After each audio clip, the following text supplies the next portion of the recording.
Hello, today's Bible study comes from John chapter 11, verses 45 through 57, and reads as follows. Therefore, many of the Jews who had come to visit Mary and had seen what Jesus did believed in him. But some of them went to the Pharisees and told them what Jesus had done. Then the chief priests and the Pharisees called a meeting of the Sanhedrin. What are we accomplishing? They asked. Here is this man performing signs. If we let him go on like this, everyone will believe in him. And then the Romans will come and take away both our temple and our nation. Then one of them, named Caiaphas, who was high priest of that year, spoke up. You know nothing at all. You do not realize that it is better for you that one man die for the people than that the whole nation perish.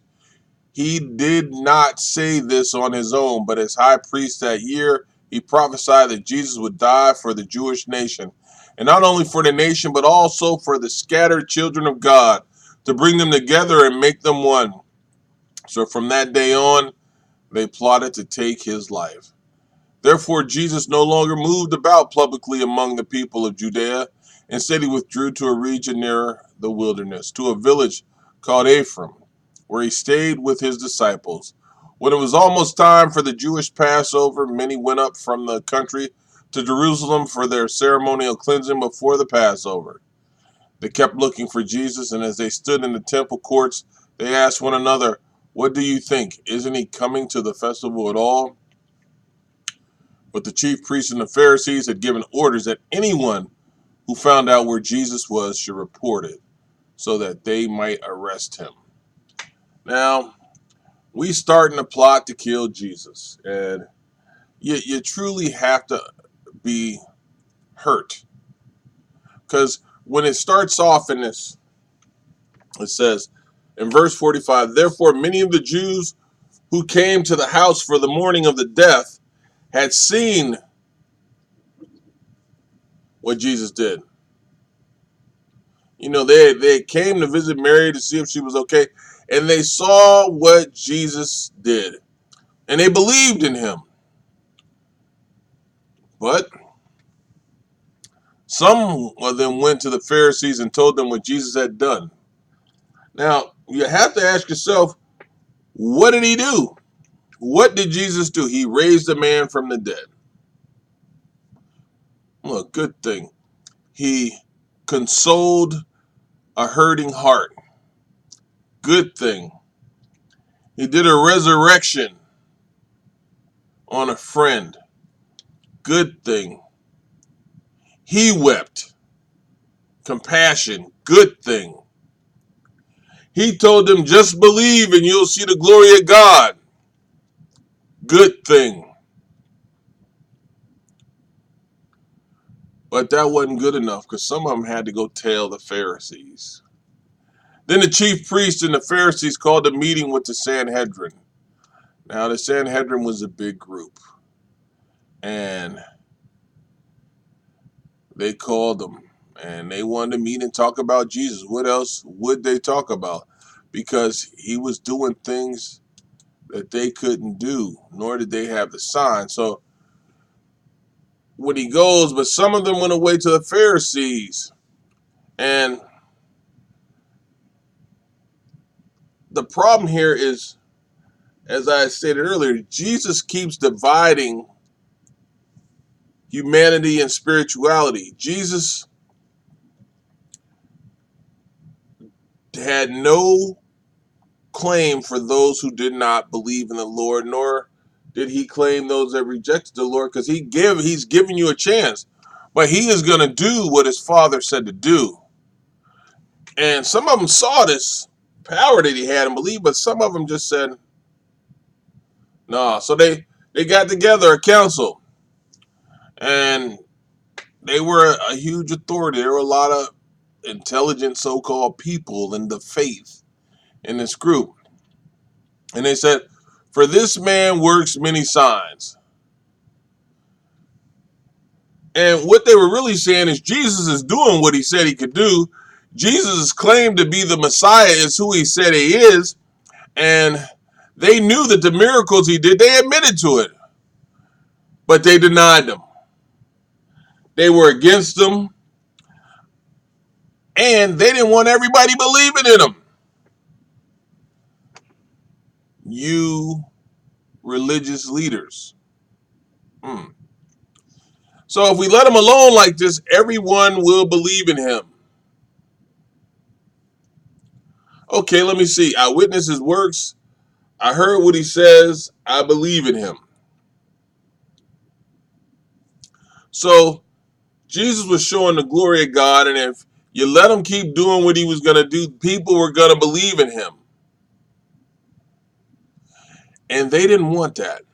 They knew who he was now. They admitting, hey, I saw what he did. I know what he did. I admit to it, but I ain't believing in him. I do not want these people to follow him.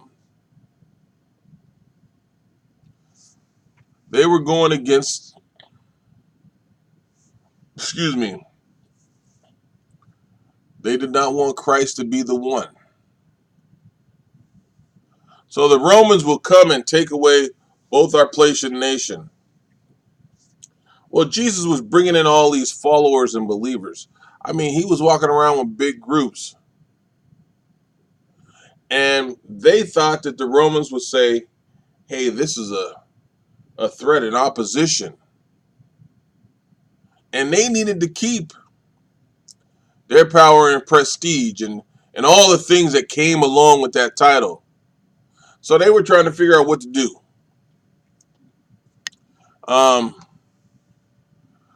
When they say our place in this, I believe it refers to where they worshiped at or the temples or where they met at. But their place also was a place that was important to them because if it was gone, they feared it would be taken away from them. That's what makes me think of it as a temple or a place they gathered at. And they had it belonging to them. You know, you always claim something that ain't yours. The church ain't a man, it's the Lord's. And they were claiming all the knowledge and they were thinking as the church is their church and not his church. So they were having problems with this. So Caiaphas, being a high priest that year, said to them, and he tells them about his dream and everything. And it is expedient for us that one should die for the people and not the whole nation should perish. He was thinking logically, but his morals were screwed up. He could see Jesus dying for the people. One man should die for the people. But he knew it wasn't moral to, let's say,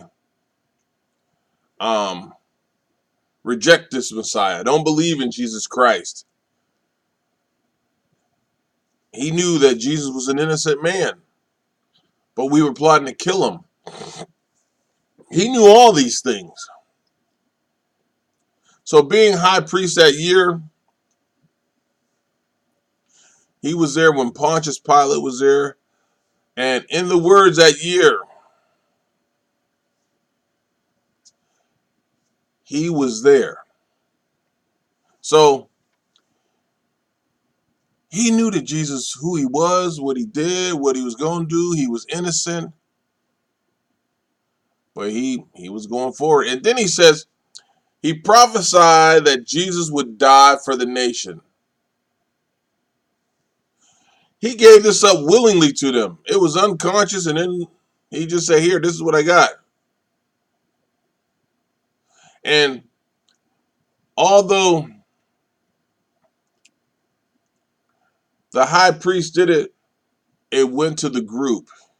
John was letting us know that, hey, Caiaphas did tell you about this prophecy. And as a group, you know this.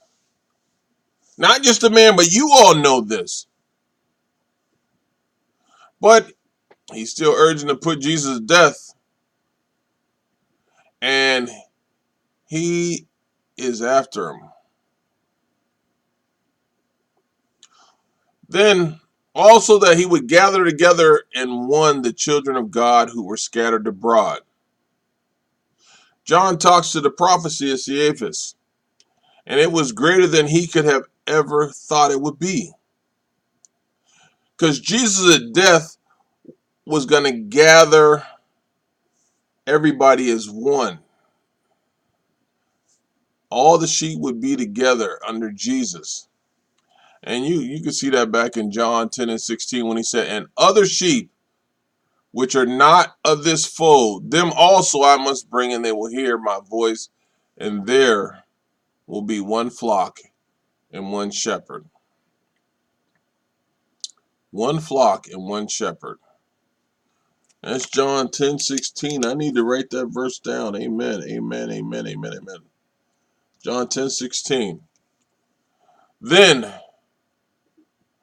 from that day they plotted to put him to death. Therefore Jesus no longer walked openly among the Jews, but went from there into the country near the wilderness to a city called Ephraim, and there remained with his disciples.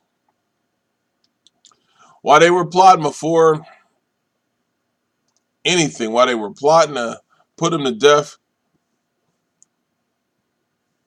they were planning to murder Jesus. And it wasn't his time yet, so Jesus had to leave. He wasn't afraid, nothing like that. Please don't think that. But it was a short time before his death. And this last sign that he did, it bothered them. Therefore, Jesus no longer walked openly among the Jews. And like I told you a couple of chapters back, this is just done because his hour of death was not ready yet. And you can go back to John 7 and 30, but it was not ready yet. After the Passover, the Jews was near, and many went from the country top to Jerusalem before the Passover to purify themselves. Then they sought Jesus and spoke among themselves as they stood in the temple. What do you think? That he will not come to the feast? Now both chief priests and the Pharisees had given a command that if anyone knew where he was, he should report it, that they might seize him. This was the last few days. When it says before the Passover, this was the last few days before the Passover.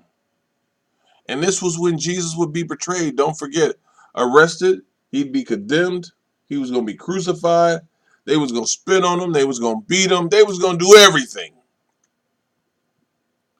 And then they said that he would not come to the feast. This was a question. And they were expected to know. But they were expected to know because of all the things that were surrounding what would happen if he did show up to this feast. And then you can see that both the chief priests and the Pharisees had given a command. Now remember, the chief priests mostly were Sadducees, and they didn't get along with the Pharisees. But to do evil, to do evil, ain't it funny? We can get along to do evil, but we can't get along to do good. To do evil, they got along so they could murder Jesus. Amen.